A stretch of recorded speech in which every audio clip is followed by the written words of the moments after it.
Right, hey everyone, welcome back to the channel. So today it's a little bit overcast, but at least the sun is shining. Well, it's not exactly shining, but at least it's not raining. So I think I'm gonna squeeze in a little flight. I still have Damon in cling wrap, so at least that's gonna protect him in case I crash in the grass, in the wet grass. So it'll give me some form of protection. So yeah, let's do a little bit of flying. All right. Okay, so how does my hair look? Right, so earlier I took a shower. Right, so earlier I went out to the field because this is the first day that the sun came out and it's not raining, and I really had a good time flying.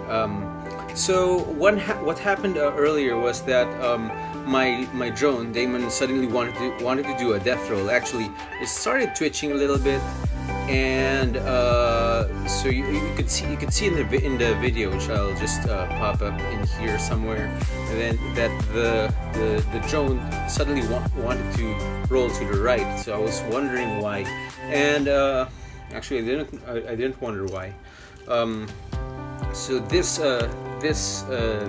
motor was stopping in midair. Actually, before I started the flight, for some reason it didn't start up immediately until I disarmed and armed the quad. So I thought maybe it was just something, maybe it got wet, but you know, water shouldn't be doing that. So I had a little death roll, and upon inspecting the quad, this was really hot. So I took off the belt and I checked inside. It just had a little bit of dirt. I think some grass. I think maybe it was back when I flew in the rain, and I landed in the grass. So maybe I think something got in there. So once I got all of those dirt removed, it spun just fine, and I was able to actually fly again quite nicely. However, what I didn't realize was that during that crash, it crashed like head first here, and it hit the Runcam 3 camera that I had on, and it slightly disaligned the front of the Runcam 3, the black case, and it went into the orange case.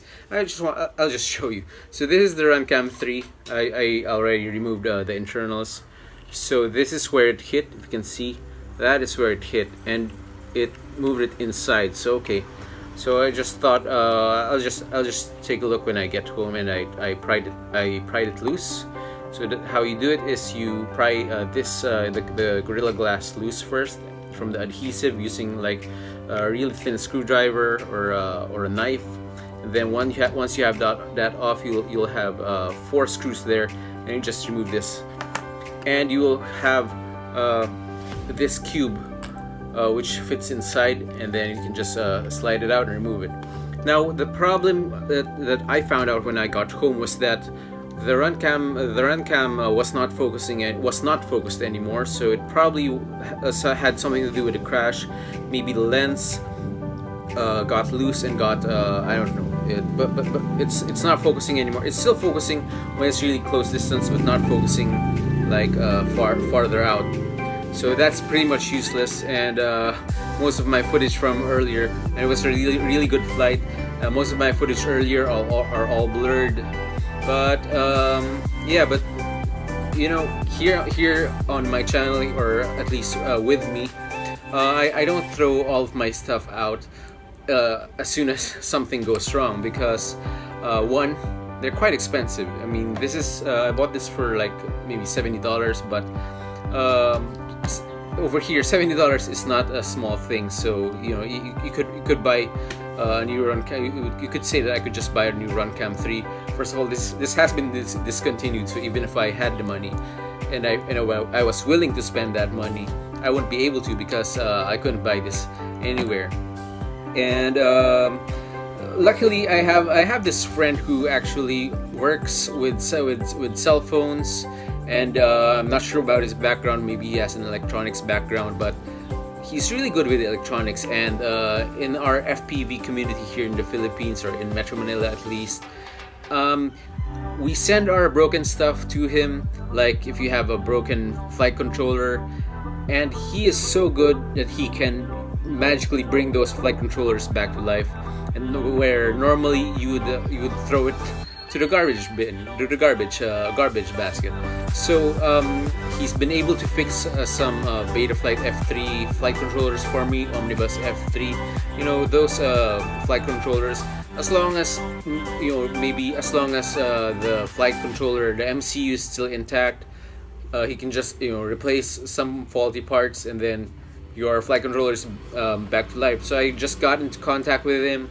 I'm going to send this through him. Going to LBC this to him, and actually it's perfectly It's working perfectly, except that this camera has to be rotated, and I can't rotate it. I tried removing the glue from the lens, and then maybe you have to remove everything and disassemble everything, and that is beyond my capabilities. I can fix a lot of things, and I can make make sure that my broken stuff don't all go to waste. But there you have to admit sometimes where your technical limitations are. You have to recognize that and then seek proper help. And in this case, I'm contacting Jay Gonzales. I'm going to be sending this right over to him later, and then hopefully he'll be able to take a look at it and send it back in a couple of days. In the meantime, we're just gonna have to stick with DVR footage, which is not great, but at least I still have some DVR footage. Speaking of which, I'm just gonna end this right here, and just gonna show you some of the DVR footage of my flight earlier. And yeah, that's it for today. As always, keep building and keep flying.